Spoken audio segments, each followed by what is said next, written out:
34e édition de la Coupe d'Afrique des Nations va se dérouler en Côte d'Ivoire du 13 janvier prochain au 11 février prochain et cela va se jouer sur 6 stades.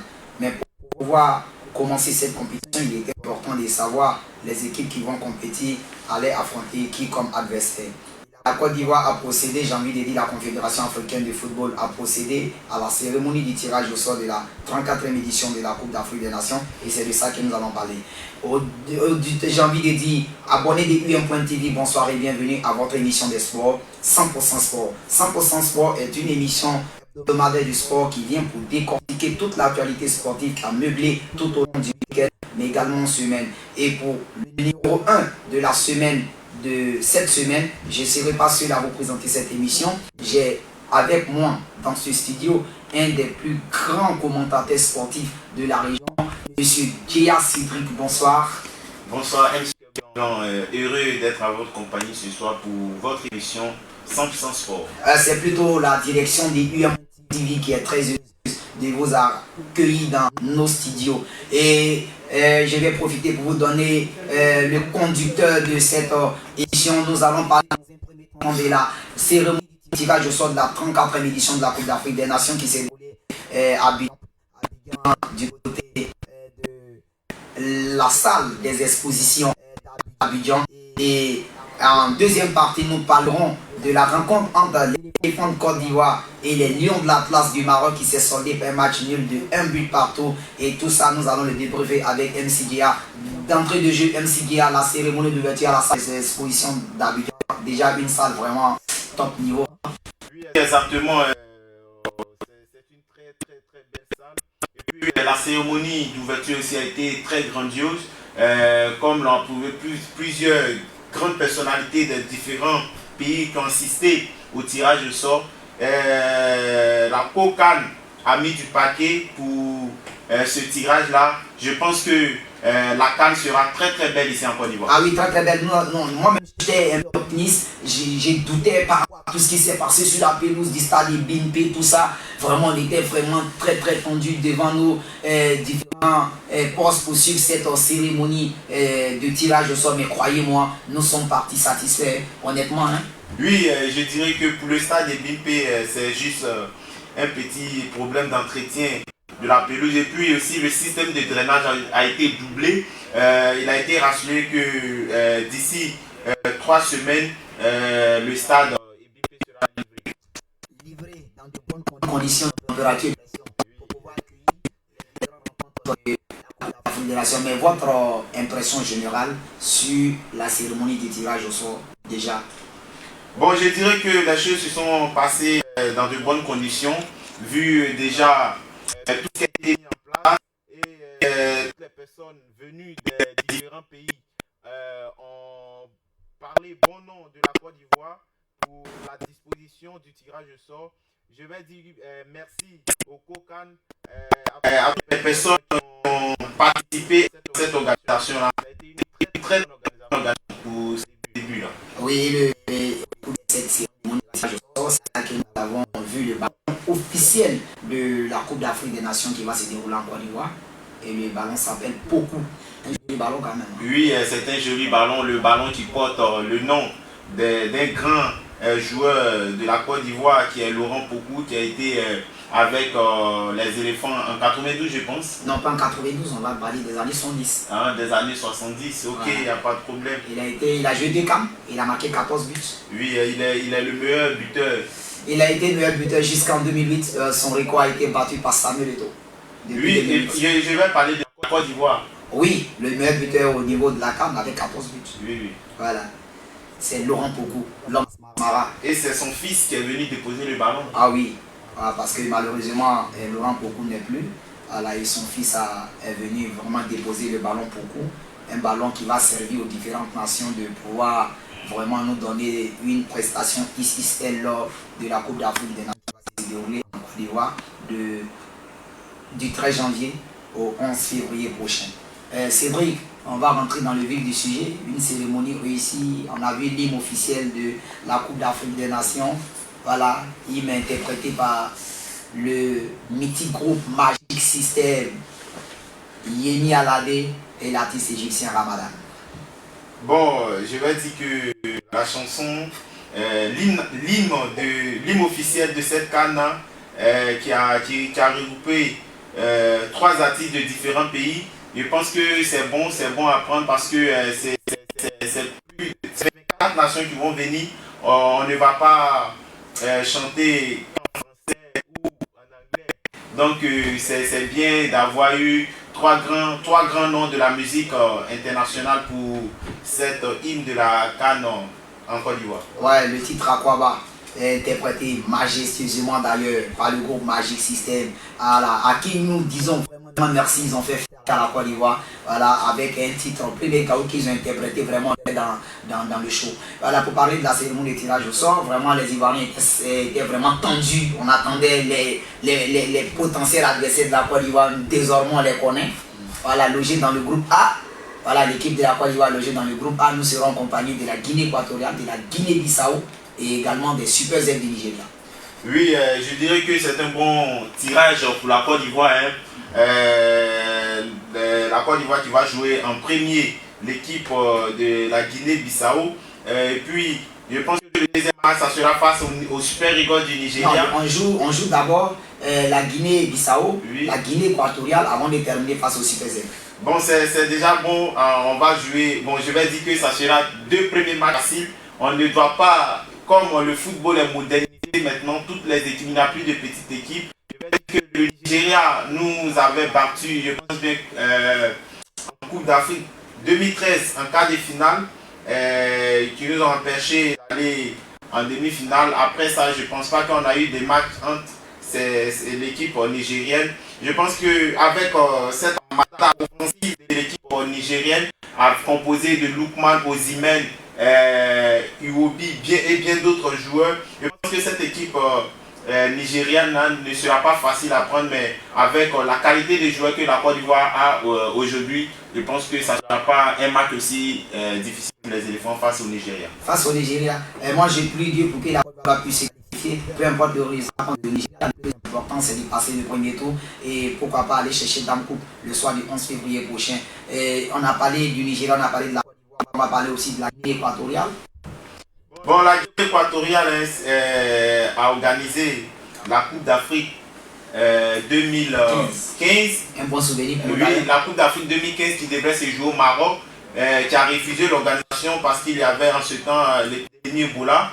Et on a finalement joué cette Coupe d'Afrique en Guinée équatoriale qui a permis à la Côte d'Ivoire de soulever son deuxième trophée continental, qui face au Ghana encore une séance de tir au but, un séance de tir au but interminable qui a fini sur un but de Copa Barry. Je pense que la Guinée équatoriale est une bonne équipe qui pourra montrer ses capacités de jeu durant cette phase à des grosses écuries comme la Côte d'Ivoire et le Nigeria. Oui, il faut dire que la Guinée-Bissau, la Guinée équatoriale sont des équipes aussi qui ont commencé à monter en puissance. Voilà, au fur et à mesure, ces équipes ont appris de leurs erreurs. Aujourd'hui, la Guinée-Bissau, lors de la dernière Coupe d'Afrique des Nations au Cameroun, a fait bonne impression quand même. Oui, on dit le football est en train d'être modernisé. Toutes les fédérations sont en train de porter main forte pour pouvoir amener leurs équipes à atteindre au moins le dernier carré de toutes les compétitions auxquelles leur équipe participe. On est en train de voir l'essor des équipes partout dans le monde. Il n'y a plus de petites équipes.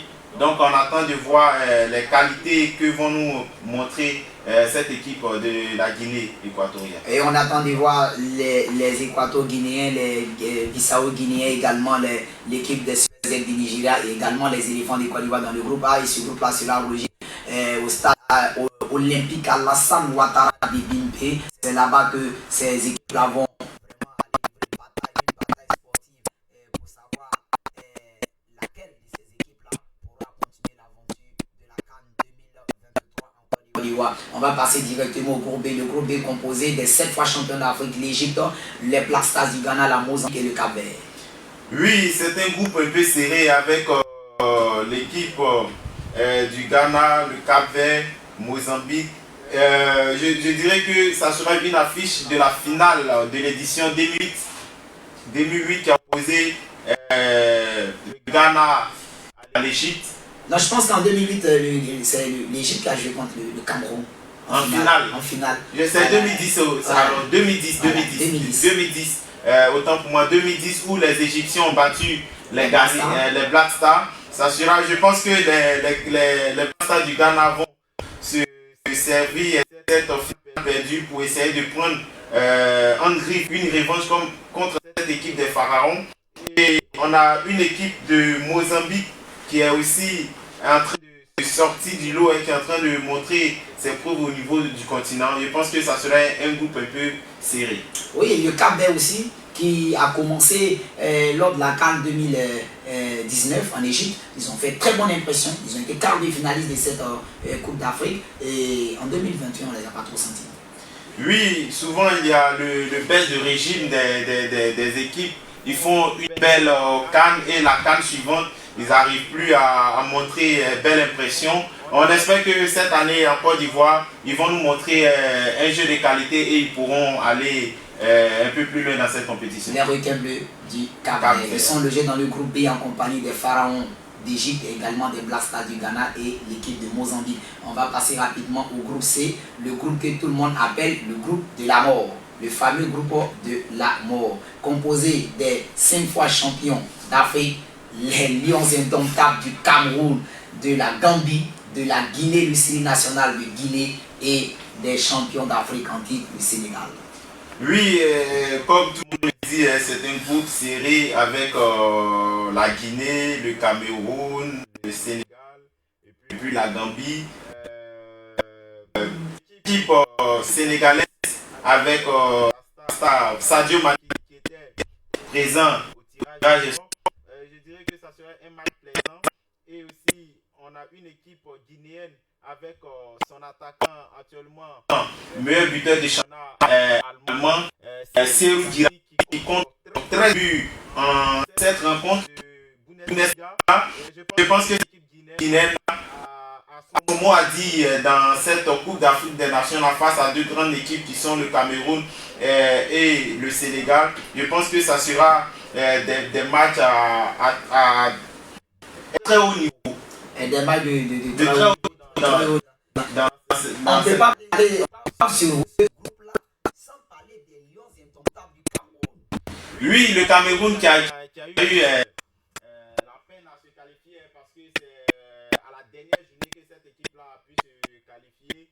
On espère qu'ils vont nous montrer de leur fourreur, de leur rage de gagner durant cette CAN. Sinon, ils n'ont pas fait bonne impression pendant les éliminatoires pour cette CAN. Mais le Cameroun reste le Cameroun, 5 fois vainqueur de cette compétition. On attend de voir au grand choix de cette 14e édition de la Coupe d'Afrique des Nations qui se tiendra en Côte d'Ivoire. Ce qui est intéressant, c'est qu'il faut rappeler que la Coupe d'Afrique des Nations, la première CAN du Cameroun, le Cameroun l'a remportée en Côte d'Ivoire en 1984. Et d'ailleurs, c'était la seule CAN que la Côte d'Ivoire avait organisée. Et bientôt, on va organiser la deuxième. Et pour les Camerounais, ils viennent pour partir avec les 6e sacres ici à Abidjan. Ils vont faire le remake de 1984. C'est ici qu'a commencé leur histoire. Je pense qu'ils vont venir encore à l'idée de répartir avec Dame Coupe au soir du 11 février. Mais on attend de voir ce qu'ils nous montreront pendant les phases de poule et on verra s'ils vont répartir avec Dame Coupe le 11 février. On ne peut pas quitter cette poule-là sans parler véritablement du Sénégal, l'équipe du Sénégal, les Lions du Sénégal. Les champions d'Afrique généralement comme au premier tour. Oui, c'est ce qui a été constaté durant les dernières coupes. C'est l'Algérie vainqueur en 2019 est tombé au premier tour. Oui, et puis en 2021. Oui. En 2017, le Cameroun vainqueur. Tombé au premier tour. Tombé au premier tour. Et puis la Côte d'Ivoire en 2015 tombé au premier tour également. Oui, et puis le Sénégal, l'équipe championne en titre, ne va pas venir, ne va pas répéter l'histoire. Cette équipe-là va essayer de dire que oui, je ne suis pas les autres équipes qui tombent au premier tour lorsqu'elles remportent l'édition précédente. Et cette équipe-là, avec ses joueurs aussi au haut niveau avec Nicolas Jackson, Sadio Mané, Kalidou Koulibaly. Ces joueurs-là ne vont pas venir dire que oui, nous venons jouer et puis repartir sitôt. Ces joueurs-là, je pense qu'ils vont mettre le paquet pour arriver jusqu'au dernier carré. Surtout que Aladi Diouf, international sénégalais, finaliste de la Coupe d'Afrique des Nations en 2002 avec le Sénégal, quart de finaliste de la Coupe du Monde 2002, toujours avec les Lions du Sénégal, l'a dit sur les antennes de nos confrères pour dire que le Sénégal vient à Abidjan pour repartir avec le trophée. Et c'est l'occasion pour nous de vous dire que c'est l'heure aussi de la pub. On va la pub et puis on revient.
Je m'appelle Faites comme moi sur IMTV.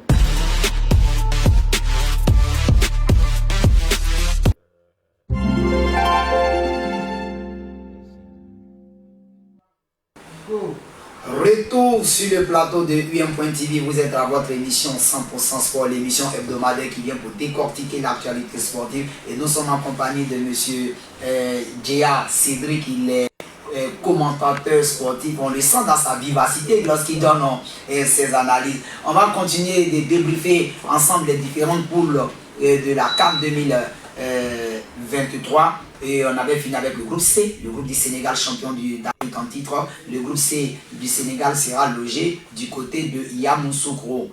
Voilà, c'est là-bas que l'équipe du Cameroun, du Sénégal et tous les autres équipes qui composent cette poule vont aller se battre pour chercher la place qualificative pour le tour prochain. Dans le groupe D, le groupe qui sera logé au stade de la Paix de Bouaké. Nous avons dans ce groupe-là les Aigles de Carthage. Et qu'est-ce que j'ai dit? Les Fennecs de l'Algérie, l'Angola, les Étalons du Burkina Faso et puis les Morabitoun de la Mauritanie. Oui, c'est un groupe aussi serré. Bien équilibré quand même. Oui, avec la présence de l'Algérie et le Burkina. Burkina qui a terminé 4e de l'édition précédente au Cameroun, qui a été repris au score par les Camerounais. Ensuite, ont été battus au séance de tir au but. On a eu une équipe de l'Algérie aussi qui, dans l'édition précédente, a été sortie en phase de poule de la compétition. On espère que cette fois-ci-là, ils vont montrer grandes choses.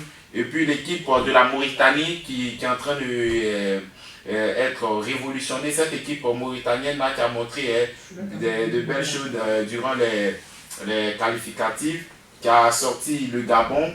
Et on a une équipe de l'Angola aussi qui est là, qui va essayer de se forter avec les autres équipes de cette poule-là. Ok, on va faire un grand plan sur Djea quand il parle pour qu'il puisse fixer la caméra. Alors, on va y aller, Djea, on vous écoute. Oui, je dirais que le Burkina et l'Algérie, ce sont deux équipes qui se sont à plusieurs reprises rencontrées.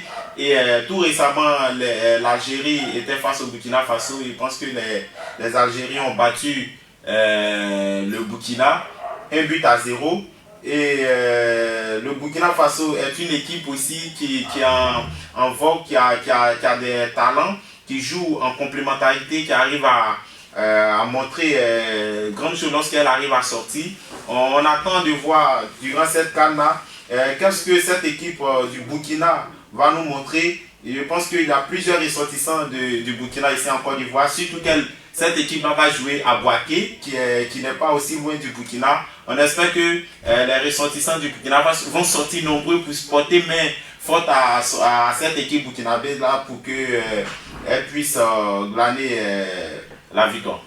Elle puisse gagner la victoire et Riyad Mahrez et ses coéquipiers vont essayer de revenir à Abidjan pour aller faire une bonne impression, autre que celle de l'édition au Cameroun. Déjà, ils étaient logés dans le même groupe que la Côte d'Ivoire. On se rappelle encore de cette rencontre entre les Finettes face aux éléphants de Côte d'Ivoire avec la victoire des éléphants de Côte d'Ivoire, bien sûr. On va passer au groupe E, le groupe qui sera logé du côté de Korogo avec les ailes du Mali, la Namibie, également les Bafana d'Afrique du Sud et les super, j'ai envie de dire, les ailes de Carthage de la Tunisie.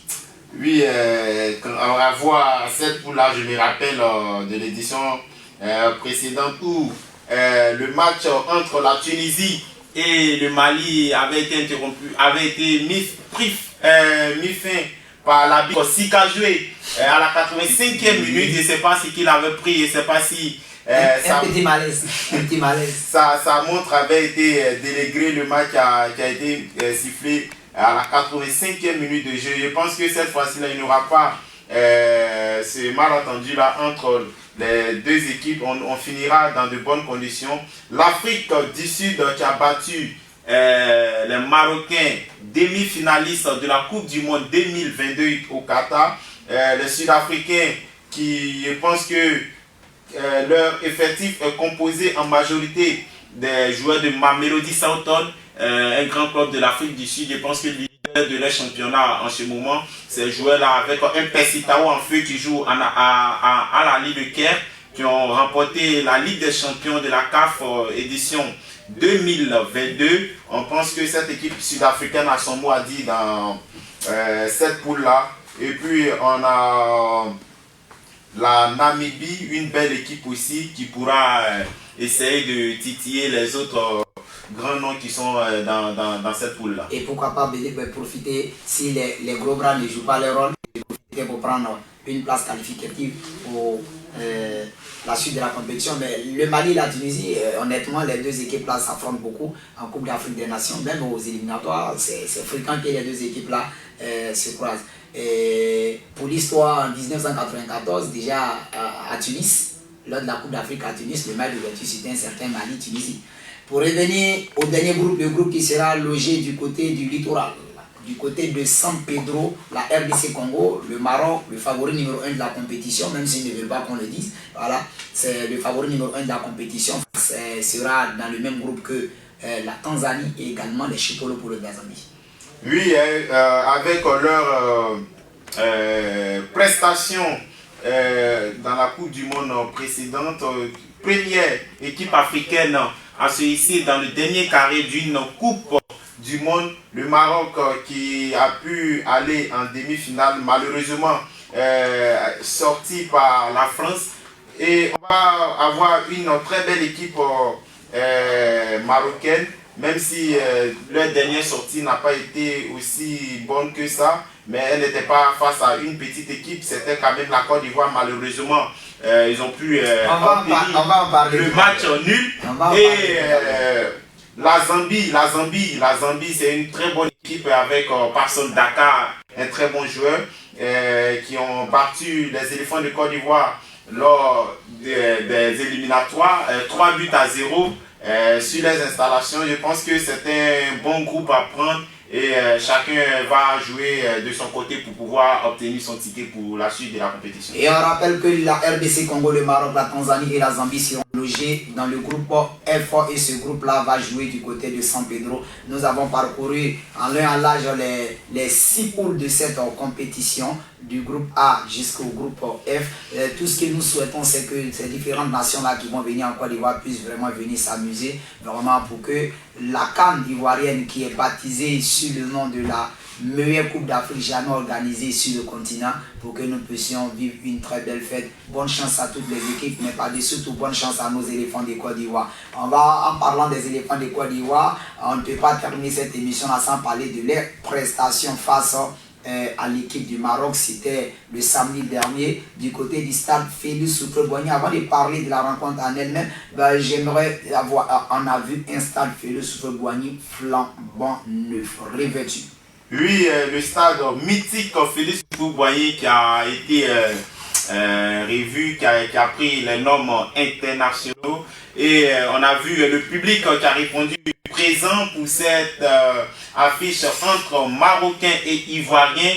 On a vu en première période un très bon match des éléphants de Côte d'Ivoire. Et avant de bien rentrer dans le vif du sujet, je vais vous laisser la parole. Ah non, honnêtement, moi, j'ai été bluffé par la qualité même de la pelouse du stade Félix Houphouët-Boigny. Vraiment, quand c'est mal fait, nous le disons, mais quand c'est bien fait aussi, il est important aussi de le dire et de dire vraiment félicitations à toute l'équipe technique qui a travaillé sur la pelouse du stade Félix Houphouët-Boigny. Vraiment chapeau, c'était super. On a tous vu que vraiment le travail, quand c'est bien fait, on le dit. Quand c'est mal fait aussi, on va le dire. Oui. Et nous osons croire que la pelouse du stade Félix Houphouët-Boigny, nous aurons cette même pelouse là du côté aussi du stade Alassane Ouattara de Bimpe pour que la CAN soit totalement de top niveau. On va parler de cette rencontre là maintenant. La prestation des éléphants de Côte d'Ivoire. Oui, on a vu une très bonne prestation en première période. L'équipe mise en place par le technicien français Jean-Louis Gasset a marché parfaitement. Les Marocains n'ont rien vu. Les Marocains ont été pris, ils étaient sous l'eau. Les Marocains n'ont pas pu contenir cette équipe ivoirienne avec les deux ailiers qui sont Jonathan Bamba et Diakité Ouma. Diakité Ouma qui a été un peu trop personnel en première période, qui aurait pu scorer, qui aurait pu donner la passe à ses coéquipiers pour faire. Est-ce que c'est pas la jeunesse qui a trop joué dans sa tête à cet instant précis là? Mais sinon, la prestation des éléphants, on le fait plus d'un. Beaucoup croyaient que peut-être que le Maroc venait pour marcher sur la Côte d'Ivoire, honnêtement. Non, même les grands observateurs sur les plus grands plateaux de télé l'ont dit. Oui. Je pense que les éléphants sont à prendre au sérieux dans cette Coupe d'Afrique. Oui, exactement. Les éléphants de Côte d'Ivoire, la Côte d'Ivoire a de grands joueurs, de grands noms. Et on pense que cette équipe ivoirienne pourra aller très loin dans sa CAN. Même si c'est dans 3 mois, on attend de voir si ces joueurs qui ont été appelés par le sélectionneur seront disponibles pour la CAN. Et comme on le dit, ce sont les joueurs en forme du moment qu'on appelle pour aller jouer une CAN. On espère que ces joueurs qui ont été appelés pour cette fenêtre de match amical international là, pourront être présents encore pour la vraie compétition qui aura lieu du 13 au 11 février 2024. Oui, et déjà demain, les éléphants de Côte d'Ivoire seront encore de la partie face au Bafana d'Afrique du Sud. La rencontre sera toujours au stade Félix Houphouët-Boigny d'Abidjan, plateau, pour les deuxièmes matchs de cette fenêtre FIFA. Voilà, bonne chance à nos éléphants de Côte d'Ivoire pour leur prestation demain face au Bafana d'Afrique du Sud. Nous ne pourrons terminer cette émission sans parler de l'équipe de France de rugby.